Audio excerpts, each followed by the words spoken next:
Olá, sejam bem-vindos. Eu sou o professor Érico Feitosa e no vídeo de hoje vamos fazer uma breve introdução aos princípios fundamentais da dinâmica, assunto que você irá encontrar nos fascículos 1 e 2 do SEJA. Vamos dar início. Bem, vamos definir a dinâmica. Dinâmica é a parte da física, mais especificamente da mecânica, que estuda os movimentos e as causas que os produzem ou os modificam. Isso significa que ela procura explicar a causa dos movimentos. E aí surge algo muito importante, que é a força. Eu sei que a primeira intuição sua é associar força com o vigor muscular, a resistência muscular, mas não é isso que nós estamos tratando aqui. Tá? Então, vamos desconstruir esse conceito errôneo. Primeiramente, vamos afirmar que um corpo não possui força. Força é fruto da interação entre corpos. Ou seja, quando você está participando, interagindo com um outro corpo, seja ele uma superfície, seja ele um campo gravitacional pertencente a um outro corpo, aí surge o que nós chamamos força. Então, força é a causa que produz num corpo variação de velocidade e, portanto, aceleração. Bem, força também é uma grandeza física vetorial e, como nós já vimos nos vídeos anteriores, então ela tem que ser caracterizada pelos elementos módulo, direção e sentido. É importante que fique claro aqui e que você não esqueça que no Sistema Internacional de Unidades, a unidade de medida de força é Newton, representado pelo N maiúsculo. Isso em homenagem ao grande físico Isaac Newton. Bom, as classes de forças. Quanto ao modo como são exercidas, as forças podem ser divididas em duas classes. Podem ser chamadas forças de contato, que são as forças que existem quando duas superfícies entram em contato, ou forças de campo, que são forças que agem à distância devido à presença de algum campo, como, por exemplo, o campo gravitacional, elétrico ou magnético. Vamos fazer aqui um apanhado das principais forças. Bom, força-peso. A força-peso é uma força de campo. Ela surge em função da sua interação com o campo gravitacional. Então, toda vez que você estiver num planeta Terra ou próximo dele, vai surgir em seu corpo uma força denominada peso, que age de forma vertical, voltada para o centro da Terra. Como vocês podem observar, se eu estou aqui, essa aqui é a superfície, então a força-peso vai ser vertical, voltada para o centro da Terra. Em qualquer ponto do planeta, se você está, vai ter uma força te puxando para o centro da Terra. Observem aqui. E se você estiver próximo, também vai ficar sujeito à ação desse campo gravitacional. Como foi dito anteriormente, para você caracterizar uma força, você precisa saber o módulo, a direção e o sentido. Então, a direção é vertical, sentido voltado para o centro da Terra e o módulo. Como que eu calculo o valor? Aqui está. Para saber o valor da força-peso, você precisa pegar a sua massa e multiplicar pela aceleração local da gravidade. Bem, o que vem a ser isso?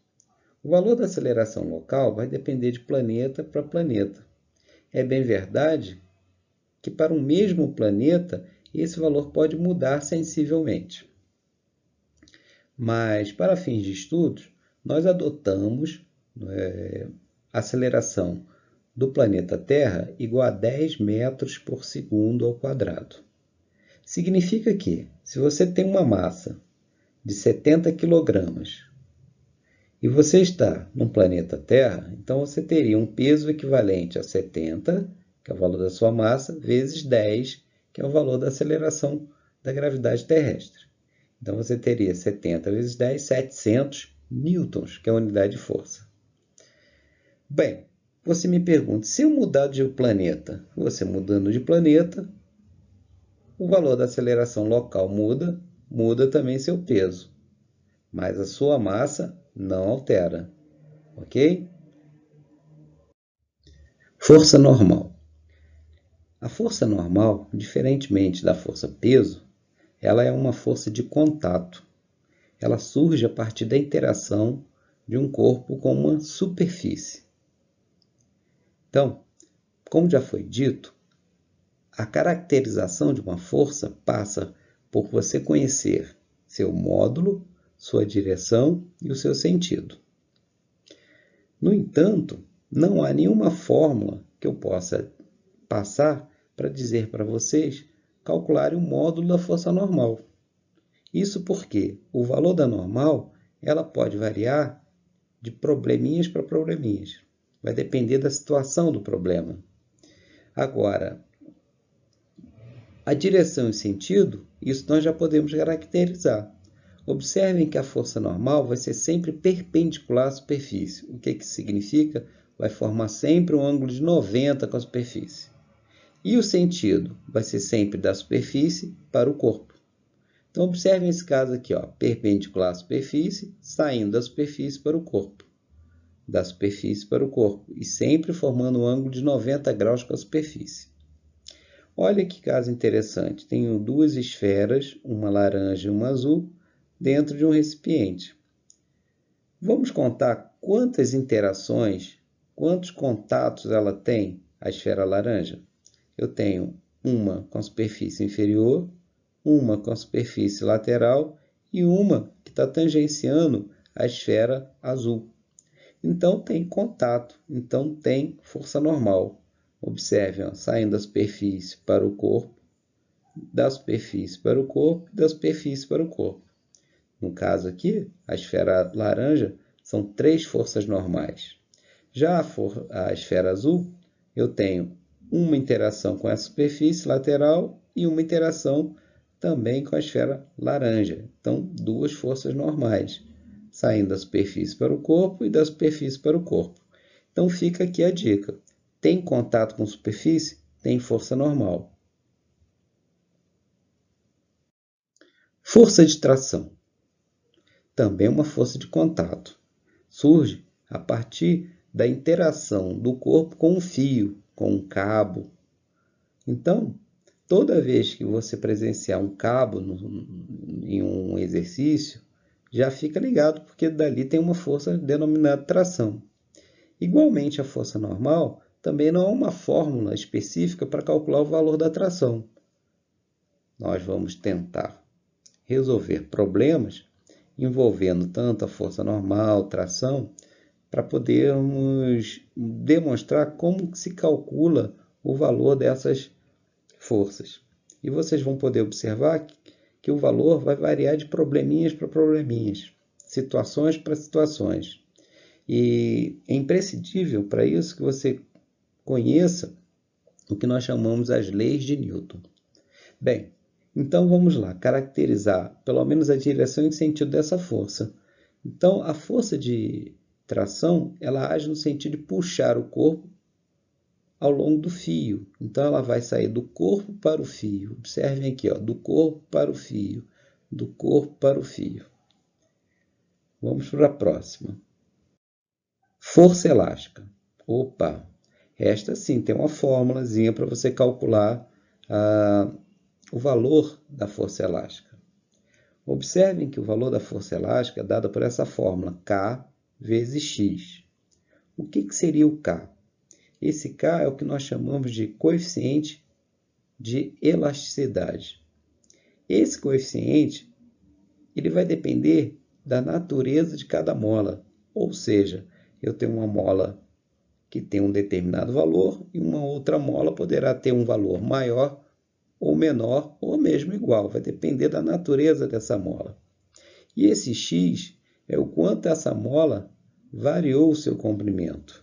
Observem aqui nos exemplos. Eu tenho na primeira situação o sistema em equilíbrio, ou seja, em repouso aqui, ó. E aí eu vou comprimir esse bloco contra a mola. Ele saiu dessa posição 0 e se deslocou até a posição A.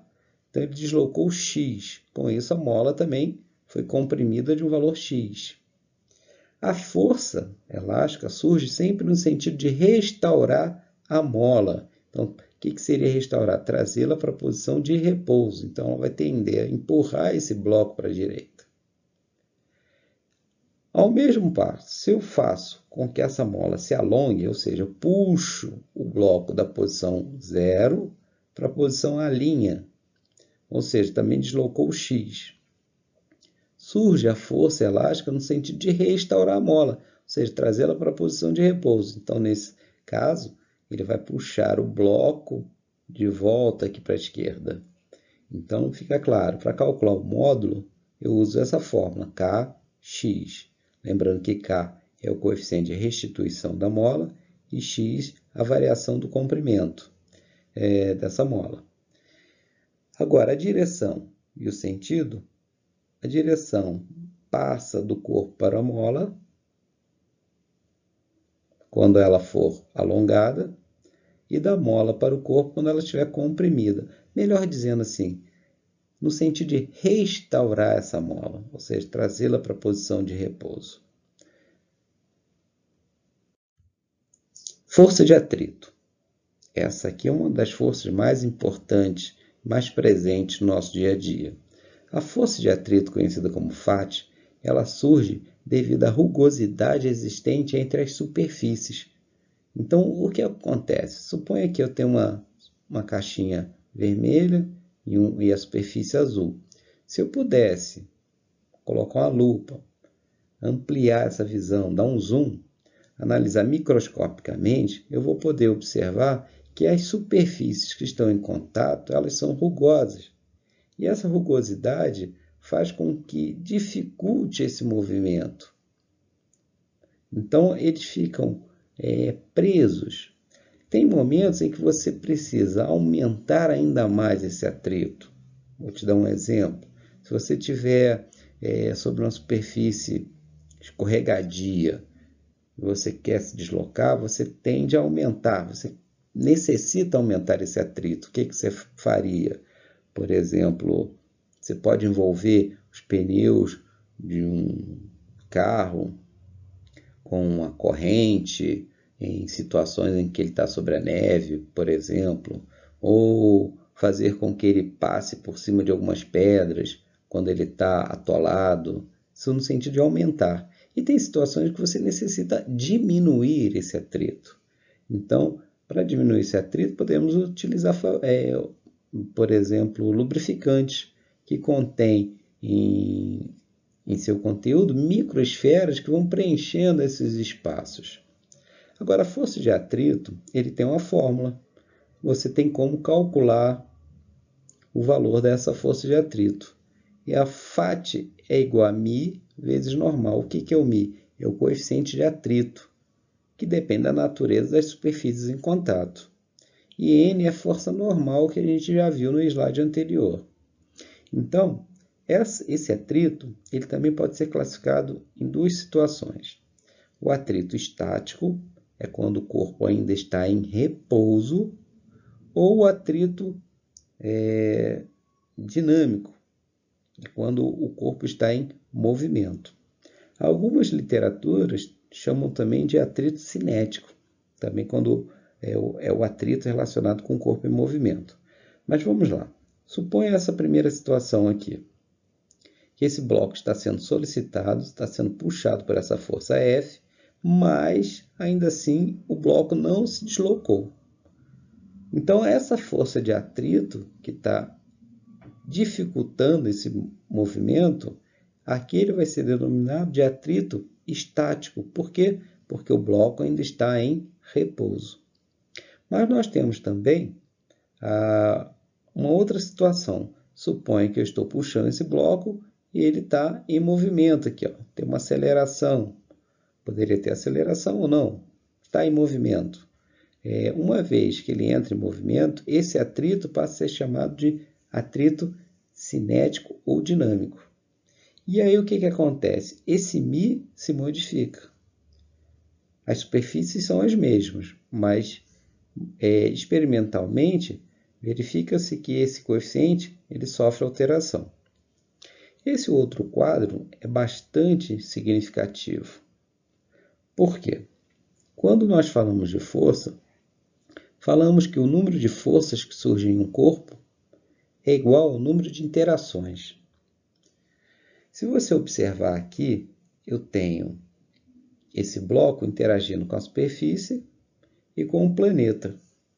Então, teria uma força, vamos dizer aqui, tentar representar a força normal, né, que sai da superfície para o corpo, e a força peso.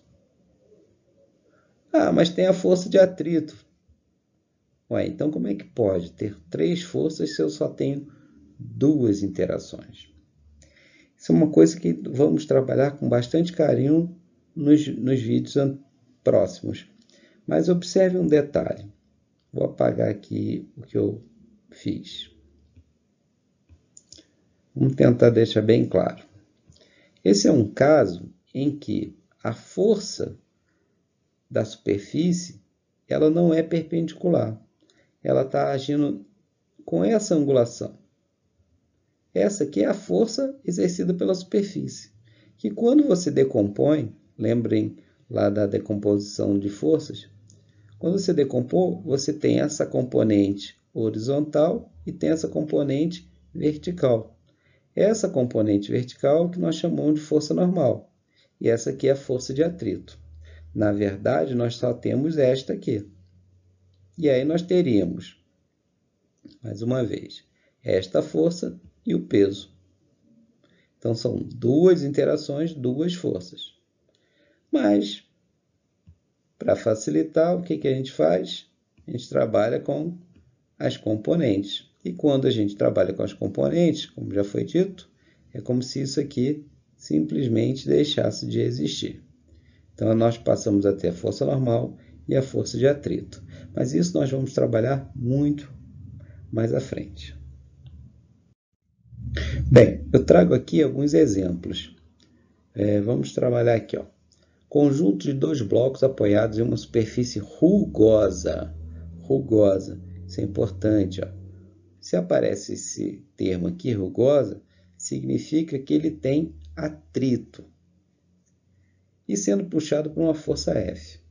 Ou seja, você vai puxar esse conjunto e esse conjunto está apoiado numa superfície. Nosso objetivo agora é treinar simplesmente a representação das forças. Quando eu digo assim, isole os corpos, significa pegar cada corpinho e representar vetorialmente as forças que estão atuando sobre ele. Vejamos. Corpo A, ele está interagindo com quem? Com a superfície, com o fio e com o planeta. Lembrando que aqui tem atração, o atrito.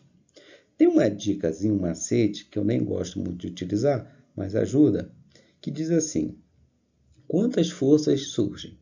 O número de forças é igual ao número de interações mais uma, caso haja atrito.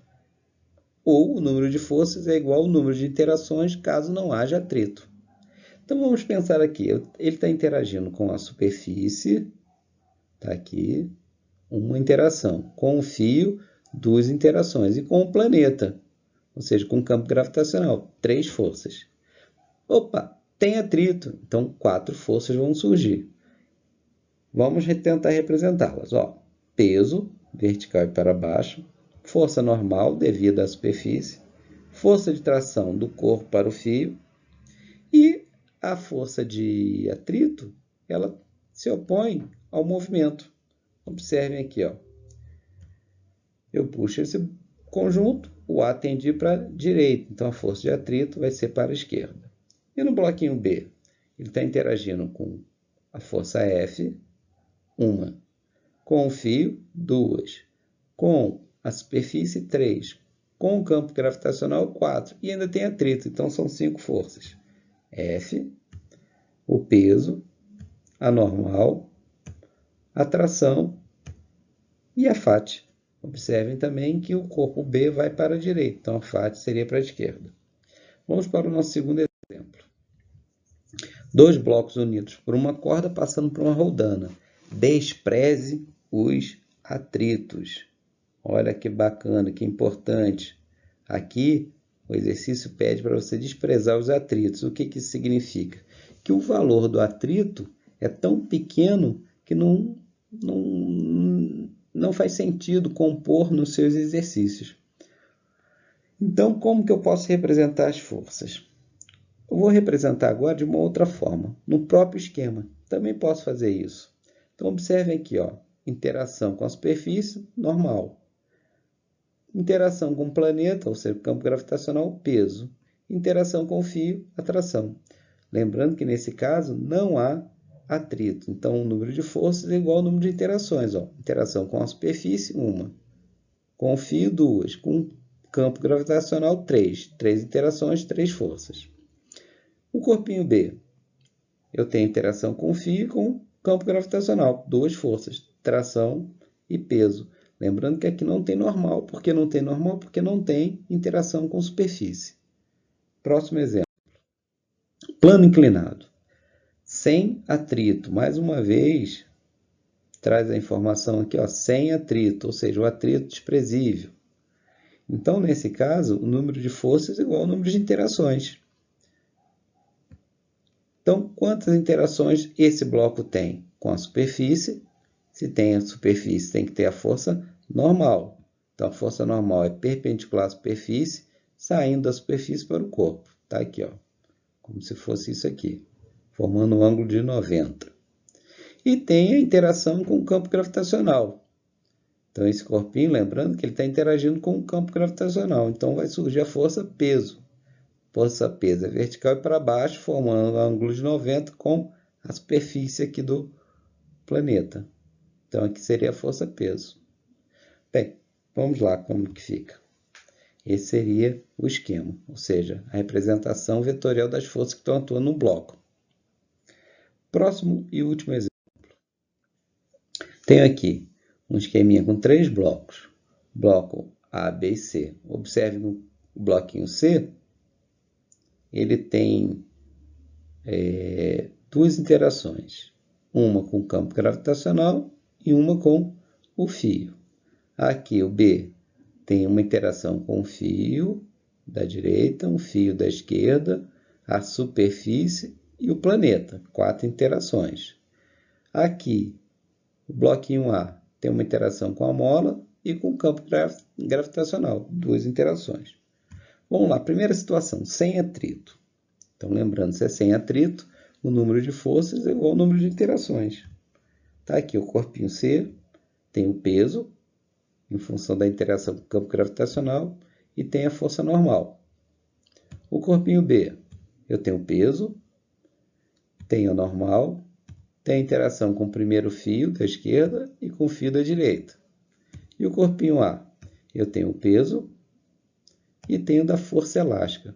Essa situação da força elástica pode tentar confundir um pouquinho, mas lembre-se que a força elástica é no sentido de restaurar a mola. Quando você pendura esse objeto aqui sobre a mola, essa mola tende a alongar. Então, ela vai querer puxar o corpo para que a mola volte para a sua situação de repouso. O segundo caso, vamos pegar um caso aqui onde eu tenha atrito. Mas um atrito tal que permita ainda um movimento do conjunto. E com uma informação importante, o peso de A maior do que o peso de C. Então, observe que vamos pensar numa situação aqui, ó. Eu segure, apoie a minha mão aqui, apoiando esse bloco C, e coloco minha mão aqui no bloco A, apoiando o bloco A. Retiro a mão ao mesmo instante. O que vai acontecer? Esse bloco A tende a descer. Se o bloco A tende a descer, significa que B vai se deslocar para a direita, assim como o C vai subir. Então, se eu for representar as forças, a única coisa que vai mudar agora, pelo fato de termos o atrito, vai ser o surgimento da força de atrito. E o atrito vai estar aqui entre as superfícies. Qual a superfície? Entre B e a superfície aqui da mesa. Bom, como foi dito, o B tende para a direita, então a força de atrito será para a esquerda. Observe o surgimento dessa força aqui, ó. Bem, vamos seguir aqui, eu vou apagar essa anotação, esta anotação e esta aqui. Vamos ver o próximo caso. Com atrito, Mas agora o peso de C, ó, é maior do que o de A, ou seja, de A é menor que de C. O que vai acontecer? Se eu repito aquele experimento, apoio o A em minha mão e o C também, e libero os dois ao mesmo tempo. Como o peso de C é maior, o C tende a descer e o B vai para a sua esquerda. Na hora de representar a forcinha, o que vai mudar? O surgimento aqui é apenas do atrito. E o atrito está entre o contato das superfícies. Então, como o B está indo para a esquerda, a força de atrito vai surgir nele indo para a direita. Observem.